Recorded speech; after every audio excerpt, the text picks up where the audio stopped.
Mesdames, Mesdemoiselles, Messieurs, chers consoeurs, chers confrères, honorables invités, c'est un plaisir et à la fois un honneur pour moi de me retrouver ici parmi vous pour discuter d'une thématique qui nous tient à cœur, c'est l'évolution de la pratique pharmaceutique en notre qualité d'officinaux. Le Sénat Bureau d'Alger nous a donné l'opportunité, et dans la continuité de la rencontre régionale qu'il avait fait par le passé, nous donne l'opportunité de poursuivre donc, ce travail. Donc c'est tout à leur honneur. Ce sont des gens qui veulent apporter leur contribution pour remettre l'officine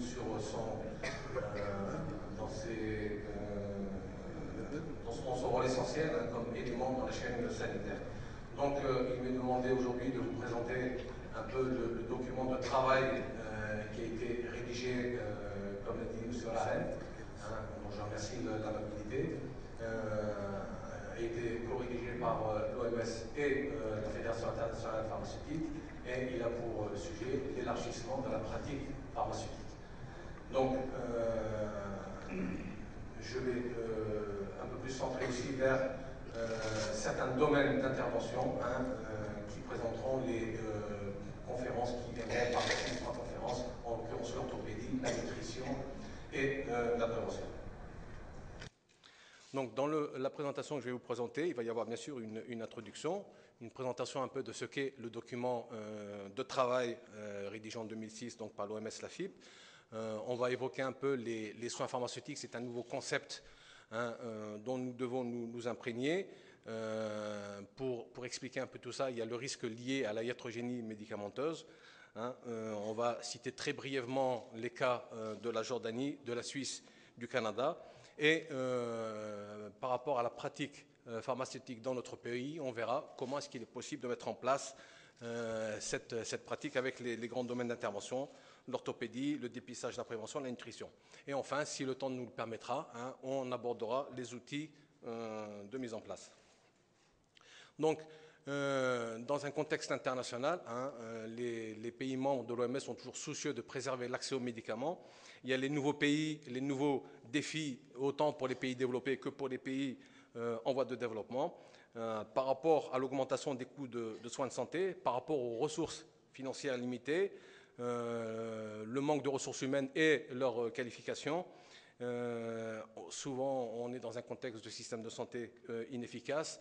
La charge de maladie et les transitions épidémiologiques, en l'occurrence dans lesquelles se situe notre pays. Et bien sûr, il y a toujours cette notion d'environnement social, tant social qu'économique et politique, technologique, en pleine mutation. Alors, j'aimerais vous évoquer la notion qui a été introduite par Jason, c'est cette notion d'éthique collective. Et il cite cette notion d'éthique collective en ces termes: si l'éthique individuelle, dans le cadre d'une relation médecin-malade, implique que tout ce qui est disponible dans l'état actuel de l'art de la médecine doit être appliqué à l'individu, l'éthique collective mène une réflexion par rapport à une population entière et à une répartition optimale des ressources pour assurer une équité entre tous ses membres. Donc il y a cette notion fondamentale de collectivité sur laquelle nous devons nous pencher. Alors, il faudrait que les pharmaciens quittent leur comptoir et commencent à servir le public en fournissant des soins et pas seulement des pilules. Donc, il y a une évolution de la profession du pharmacien. L'acte de dispensation pur et simple n'a aucun avenir. Cette activité pourra être assurée par Internet, c'est ce qui se fait déjà actuellement, des machines et éventuellement par des techniciens à peine formés. Le fait que les pharmaciens bénéficient d'une formation universitaire et interviennent en tant que professionnels de la santé leur confère la charge de servir la communauté mieux qu'ils ne le font actuellement. Donc l'officine, de par le monde et plus particulièrement la nôtre, dans notre pays, se trouve à un carrefour où il faut opérer des choix stratégiques. Nous avons la première option, poursuivre en l'état actuel des choses. On poursuit donc avec les mêmes pratiques, donc avec les conséquences qui en découlent. Il y a un facteur de risque de complication de la situation. L'environnement commercial est dominateur, donc c'est la loi du marché et de la concurrence. Il y a une compétition commerciale, il y a une chute des revenus des officinaux depuis la dernière marche qui date de 1998, marge commerciale. une fragilité, une vulnérabilité de plus en plus croissante de la profession, l'image du pharmacien qui en subit les contre-coups, et donc l'utilité du pharmacien est compromise. Elle est compromise, il y a une règle qui est admise dans le contexte international, c'est que dans le cadre de la santé, le monopole, les compétences justifient le monopole. C'est-à-dire que lorsqu'il n'y a pas de compétences, le monopole est compromis. La seconde alternative à ce carrefour qui se présente à nous, c'est nous développer. Pour se développer, il faut acquérir une nouvelle légitimité. Il faut justifier son rôle au sein de la société. Quel est le rôle du pharmacien et quelle est sa valeur ajoutée en matière de santé essentiellement. Il faut également se repositionner à la lecture du contexte de notre pays, voir comment le pharmacien peut se repositionner. Ce qui entraîne forcément ensuite une légitimité de la demande financière.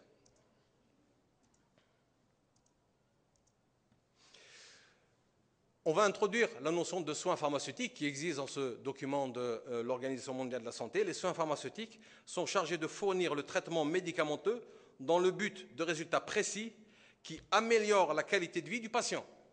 Donc il y a un suivi, il y a quelque part une responsabilité un peu plus engagée. Ça, c'est la définition de Epler et Stand de 90. Cette définition a été complétée par la FIP qui a ajouté en 98 en obtenant des résultats précis qui améliorent ou maintiennent la qualité de vie du patient.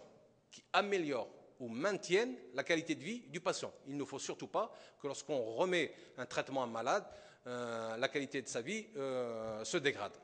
Donc il y a la notion de responsabilité. On évoquait la iatrogénie, donc les risques liés aux médicaments, ce sont des données OMS. Dans les pays développés, on a 4 à 10% des hospitalisations qui le sont suite à des effets indésirables des médicaments. Aux USA, c'est approximativement la 6e cause de décès, chez essentiellement les sujets âgés et les malades chroniques, ce qui engendre un coût de 130 milliards de dollars américains par année. Au Royaume-Uni, on a à peu près les mêmes résultats, à la différence des coûts qui sont de l'ordre de 812 millions de dollars par année. Ce sont les chiffres de 2004. Il y a une étude australienne qui évoque l'impact économique de l'intervention du pharmacien formé et rémunéré. Les pharmaciens formés et rémunérés génèrent des économies 6 fois supérieures à un groupe témoin de pharmaciens non formés, non rémunérés, en coût direct et en coût indirect. Coût de soins de santé, coût des médicaments, de la pratique pharmaceutique. Ils ont fait l'estimation qui a été évaluée à peu près à l'ordre de 100 millions de dollars US par an. Une étude similaire a été faite aux États-Unis, ils ont obtenu les mêmes résultats. Les risques toujours sanitaires liés aux médicaments, il y a l'Observatoire des médicaments, des dispositifs médicaux et de l'innovation thérapeutique, l'OMIDIT, en 2006, c'est un observatoire qui se situe en France, qui évoque 38,7% d'hospitalisations qui le sont suite aux effets indésirables des médicaments. En ce qui concerne notre pays, le centre antipoison d'Alger, en 2008, c'est lisible je pense, classé parmi les 5200 appels téléphoniques reçus, classé les médicaments comme étant la première cause d'intoxication. Les médicaments représentaient, c'est la première ligne, 58% des appels téléphoniques. On voit que par exemple que les produits ménagers n'occupent que 9% des appels téléphoniques du centre antipoison et que les aliments le sont quand même assez loin, dans l'avant-dernière ligne, à 0,5%. La Société algérienne de toxicologie, lors de son congrès en 2011, son 3e congrès, avait recensé près de 11 000 intoxications recensées en 5 ans suite à des surdosages, des effets indésirables ou des interactions médicamenteuses. Ça avait été cité par sa présidente, Madame le professeur Merad. En ce qui concerne d'autres exemples, pour illustrer toujours l'importance de ces effets indésirables des médicaments, le CHU d'Oran en 2006 rapportait quant à lui 2/3 des hospitalisations qu'il était suite à des effets indésirables et il classait donc les hospitalisations au premier rang, les effets indésirables au premier rang des hospitalisations au niveau du service. On entre maintenant de plein pied dans la classification de la pratique pharmaceutique. C'est ce document qui fait l'objet de notre discussion aujourd'hui. Et c'est un document qui a été relayé par le SNAPO dans le cadre des assises initiées par le ministère de la Santé en vue de la révision de la future loi sanitaire. Alors, le PPAC, c'est en anglais, hein, la classification des activités de la pratique pharmaceutique, sont classées en 4 groupes. Le groupe A, donc c'est si vous voulez, ça précise un peu quels vont être les rôles des pharmaciens. Dans la première partie, les pharmaciens seront tenus de garantir une thérapie et des résultats appropriés. Dans le groupe B, dispenser des médicaments et des dispositifs. Les dispositifs, on les verra tout à l'heure dans la seconde partie de cette matinée des travaux. Promouvoir la santé et prévenir les maladies. Hein, ça entre en droite ligne de compte avec ce que nous présentera tout à l'heure le professeur Abelken. Et enfin, gérer les systèmes de santé. Dans la garantie de la thérapie et des résultats appropriés, ce sont des choses que l'on fait tous les jours, mais qui n'ont malheureusement pas de traçabilité, qui n'ont pas de procédure spécifique. On le fait un peu aléatoirement, comme par exemple garantir une pharmacothérapie appropriée, garantir la compréhension et l'adhésion du patient à son plan de traitement. On le fait tous les jours, on le fait régulièrement derrière nos comptoirs, avec chacun avec sa méthode. Superviser et rendre compte des résultats. Maintenant, l'officine étant une officine essentiellement de proximité pour les malades. Donc il y a le contact qui est facilité. Dans le groupe B, la dispensation des médicaments et des dispositifs. Hein, il faut traiter la prescription ou l'ordonnance médicale, c'est ce qu'on fait régulièrement sans qu'il y ait de traçabilité toujours. Préparer le produit pharmaceutique, délivrer les médicaments ou les dispositifs. Dans le groupe C, promouvoir la santé et prévenir les maladies. Donc, fournir des services cliniques préventifs. Ça s'est fait aussi par le passé, toujours avec l'aide du SNAPO, essentiellement dans le cas de CETIF.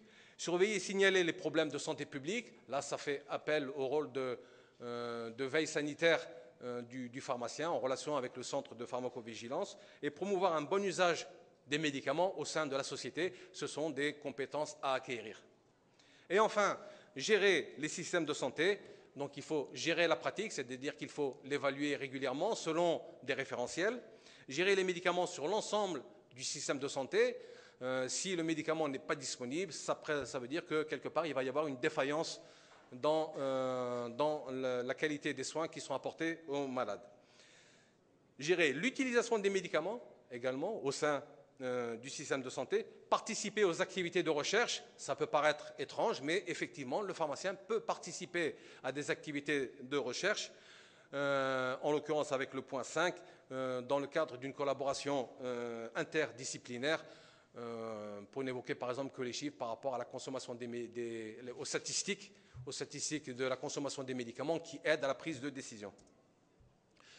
Comme exemple sur l'élargissement de la pratique pharmaceutique, je cite la Jordanie. En 1997, la Jordanie et le gouvernement jordanien a lancé un projet de réforme du secteur de la santé sur la base des recommandations de l'OMS en vue d'améliorer les structures de gestion. Et on voit un peu plus, c'est marqué en gras, il y a la notion d'assurance qualité qui apparaît en vue d'élaborer une politique pharmaceutique nationale jordanienne. Une politique pharmaceutique, c'est un peu le cadre juridique fondamental autour duquel, qui s'étale dans le temps, sur le moyen ou le long terme, qui s'étale dans le temps pour réaliser des objectifs en matière de qualité, en matière d'offre de services de soins au niveau des officines. Alors, dans l'élaboration d'une politique pharmaceutique nationale jordanienne, il a été question de réviser et d'actualiser la législation et la réglementation pharmaceutique. Il est évident que sans cadre juridique national, la progression de l'évolution de la pharmacie sera vraiment très restreinte. Donc, ils évoquent aussi la direction de la pharmacie. On va passer le laboratoire de contrôle dont dispose notre pays, un appui à l'industrie pharmaceutique nationale, c'est ce que nous faisons, et des chiffres. Les pouvoirs publics vont essayer d'inverser un peu la balance, passer de 30% de production nationale à 70% d'importation, en essayant d'inverser la balance. Ce sont des objectifs. Créer une société commerciale autonome, ça c'est le cas de la Jordanie. Entreprendre une analyse coût-bénéfice de l'usage des génériques et de la substitution par des génériques. Parce qu'il faut évaluer un peu le rôle du pharmacien en matière d'économie générée.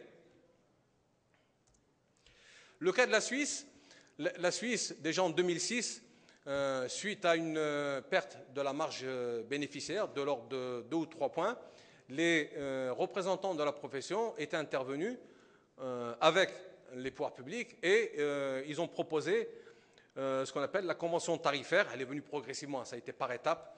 Hein, la convention tarifaire, le RBP, c'est la rémunération basée sur la prestation.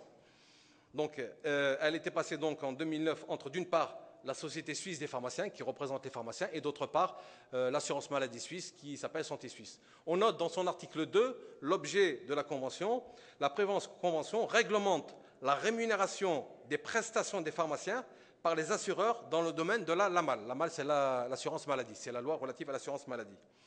Alors, je passe très rapidement un peu sur... ils ont un peu décortiqué les recommandations qu'on a citées, les 4 volets cités dans le cadre des recommandations de l'OMS, avec des missions bien définies, bien déterminées, et chacune des missions, au niveau de chacune des missions, il y a ce qu'on appelle un point tarifaire. Hein, par exemple, le premier point, la validation des médicaments est tarifée à 4 points tarifaires. On a par exemple le semainier. Le semainier, c'est un peu aussi ce qu'on appelle la PDA, la préparation de la dose administrée. C'est vraiment très pratique, par exemple, pour des sujets âgés ou des malades chroniques qui ont des difficultés à identifier les médicaments. Donc, il y a l'intervention du pharmacien pour aider les malades à ne pas se tromper et à garantir une observance des traitements. Le semainier est tarifé donc 20 points tarifaires. Et vous voyez, dans la dernière ligne, il y a l'entretien de polymédication qui est tarifé à 45 points tarifaires. Donc ça, c'est par exemple lorsque nous avons des malades chroniques qui se présentent avec une ordonnance ne relevant pas de sa maladie chronique. Donc il y a une discussion avec le malade sur la thérapie qu'il est en train d'engager. Le cas canadien, les exemples fusent, hein, il y en a, ils sont nombreux, hein, évoque cette activité comme étant une activité réservée dans le cadre de l'exercice de la pharmacie. Les activités réservées aux pharmaciens sont les suivantes.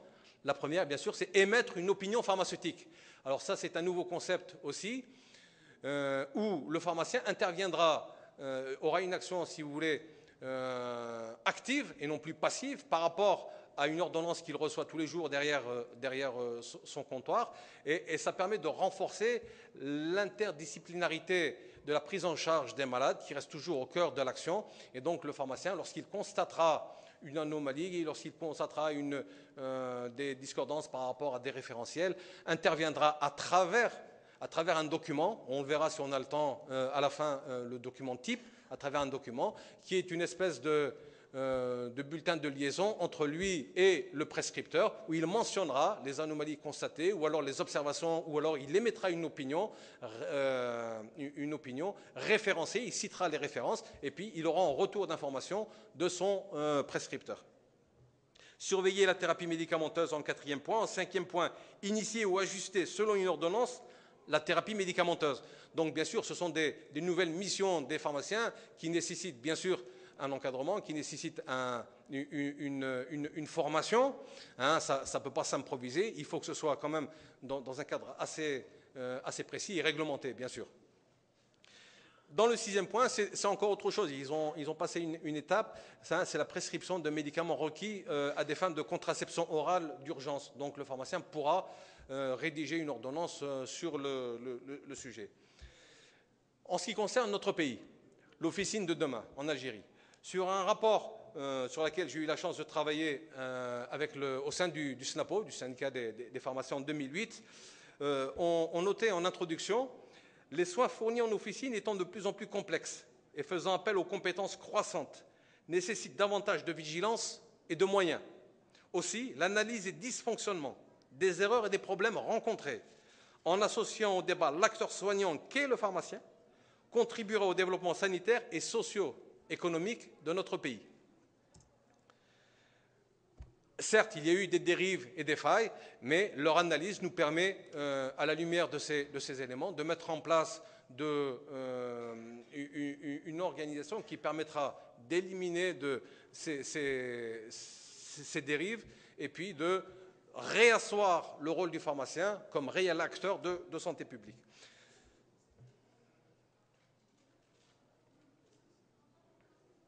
En excluant toute recherche, dans le dernier paragraphe, en excluant toute recherche de solutions aux dérives et erreurs constatées, Le silence ne protège de rien. Il expose les professionnels et surtout les malades à des risques pourtant évitables. Toujours dans ce rapport, qui a été le premier du genre sur l'officine, on évoquait dans les recommandations le développement de la profession et du secteur. Et dans les recommandations, il y avait en rouge la préservation, la valorisation et le développement de la profession et du professionnel comme étant un élément assez urgent.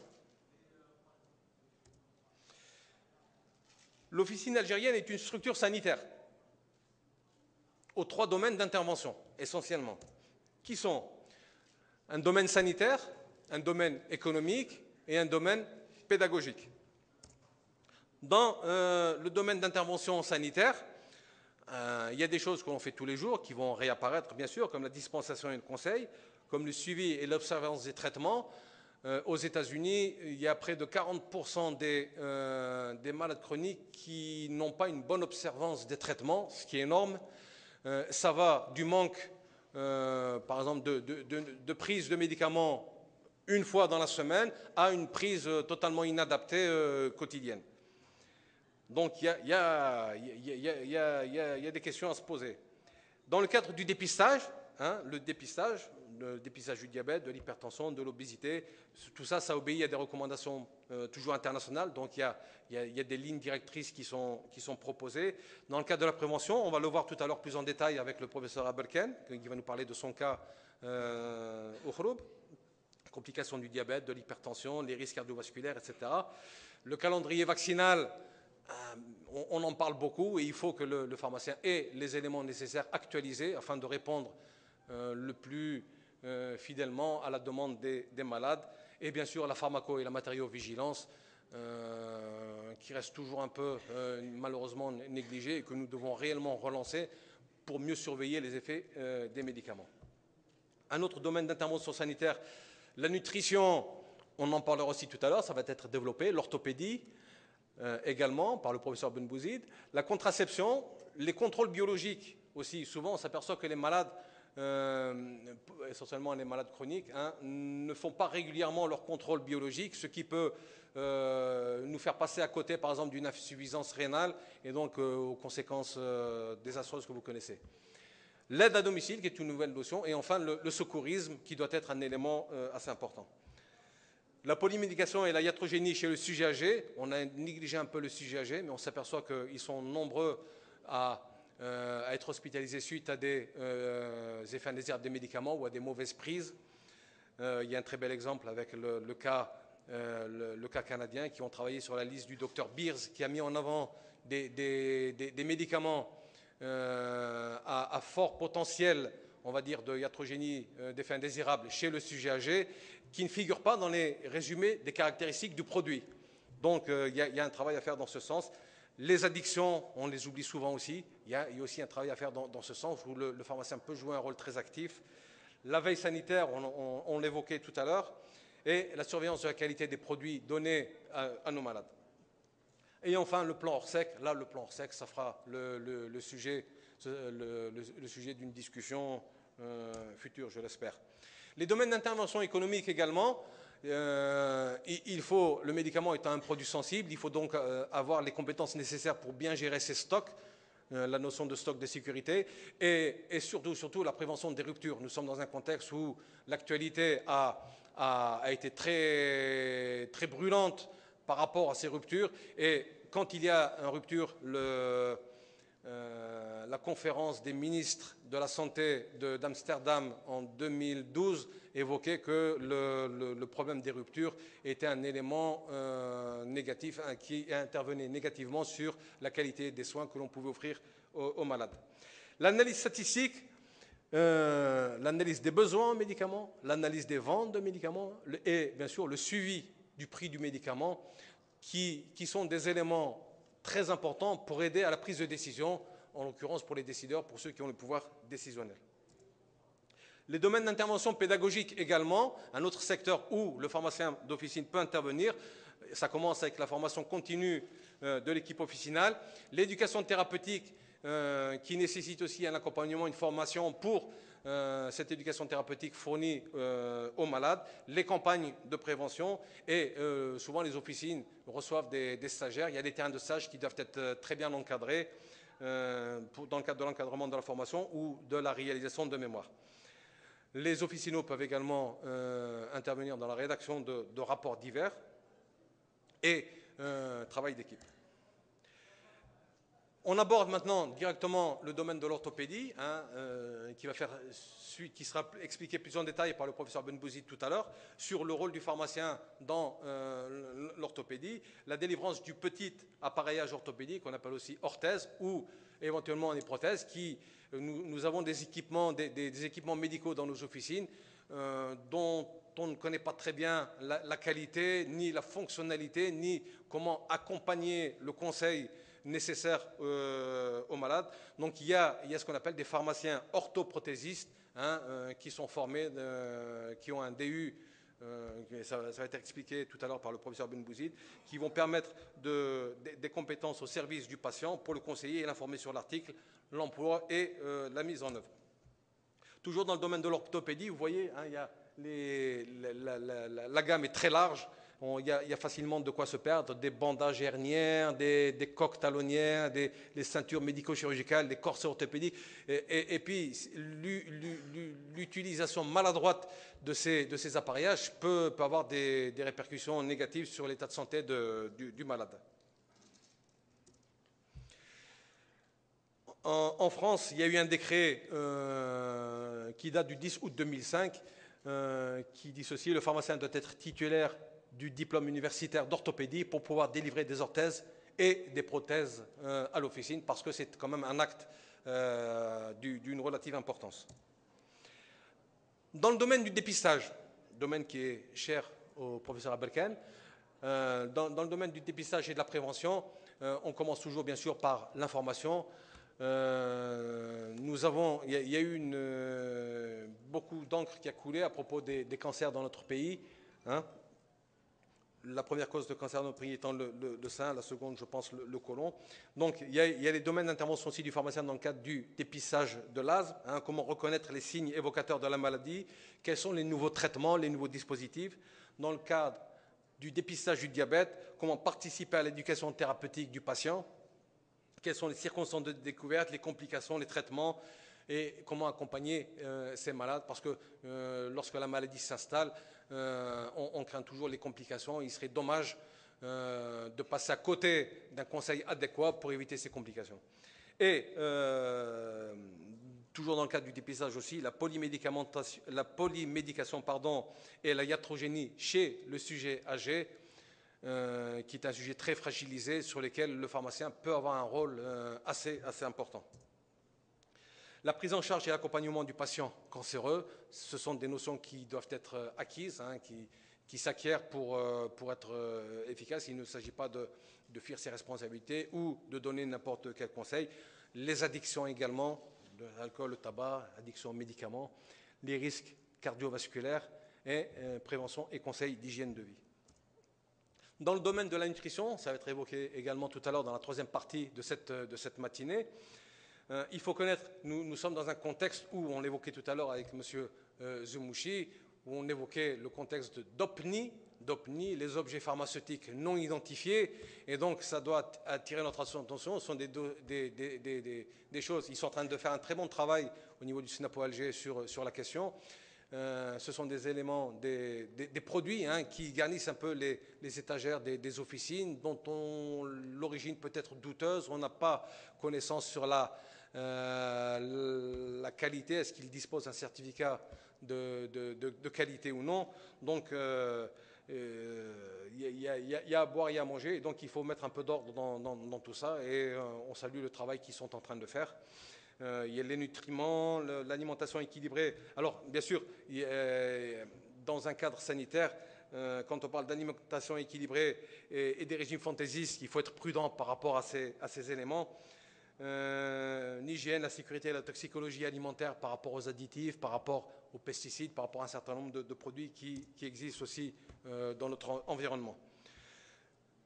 un domaine quand même assez plus précis, qui nécessite là également une formation quand même assez poussée, c'est les produits de nutrition spécifiques, qui sont des produits destinés à une alimentation particulière, tels que les produits de substitution, les compléments alimentaires, les produits de nutrition entérale et parentérale, la pharmaconutrition, la nutrition artificielle, les interactions nutriments-médicaments qui existent aussi, il faut être prudent par rapport à ça, il faut être en mesure de les identifier.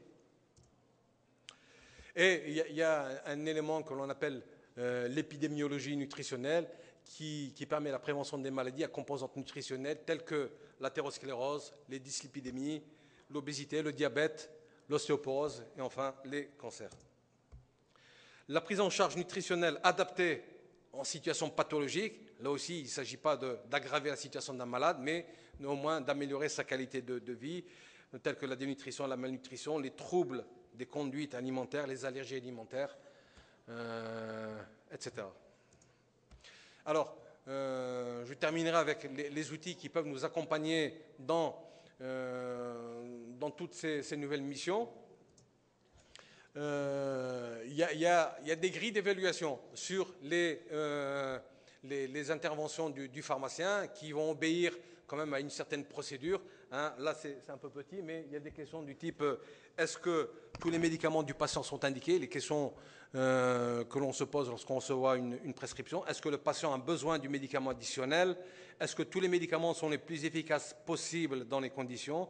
Est-ce que tous les médicaments sont utilisés à la dose appropriée pour atteindre le but recherché? Donc, vous voyez, il y a plusieurs grilles d'évaluation, mais lorsque le travail est méthodique, il est organisé de la sorte, ça aide déjà à rationaliser les interventions et à les rendre plus efficientes. Ça, c'est un document qui a été élaboré par le Conseil de l'Ordre du Québec.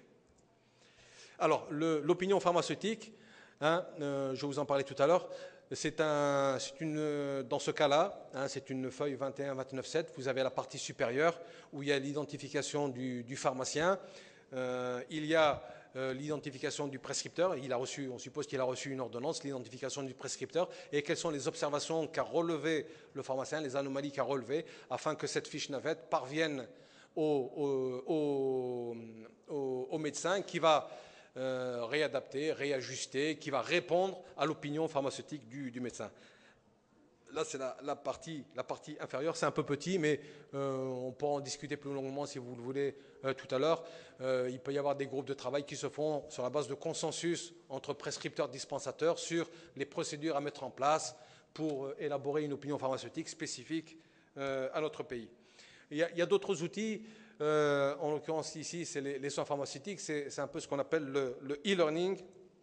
Le e-learning, le cadre de l'Université de Montréal, ils ont mis en place une chaire de soins pharmaceutiques qui s'est penchée sur des pathologies bien spécifiques, et ce sont des formations qui se font online avec des diverses questions. C'est un programme qui s'appelle Profil dans sa version améliorée. Il y a le développement d'une grille d'analyse de la pharmacothérapie par un comité d'experts. Donc, il y a cette notion de validation des procédures à suivre. Donc, ensuite, la grille est validée. Il y a un développement d'une formation web interactive et d'un guide clinique. Et il y a un pré-test de la formation web. Alors, là, vous avez diagramme les 8 étapes qui se font en ligne. Donc ça se fait à la convenance du pharmacien selon sa connexion. Il veut se connecter le matin, en fin de journée, et puis il suit la progression des questionnaires. C'est interactif, on lui pose des questions et puis il va devoir répondre. Souvent ça se fait à partir de cas cliniques. Il peut s'arrêter au moment où il le veut, et quand il a validé, quand il a terminé cette formation de e-learning, il y a une espèce de validation qui lui parvient.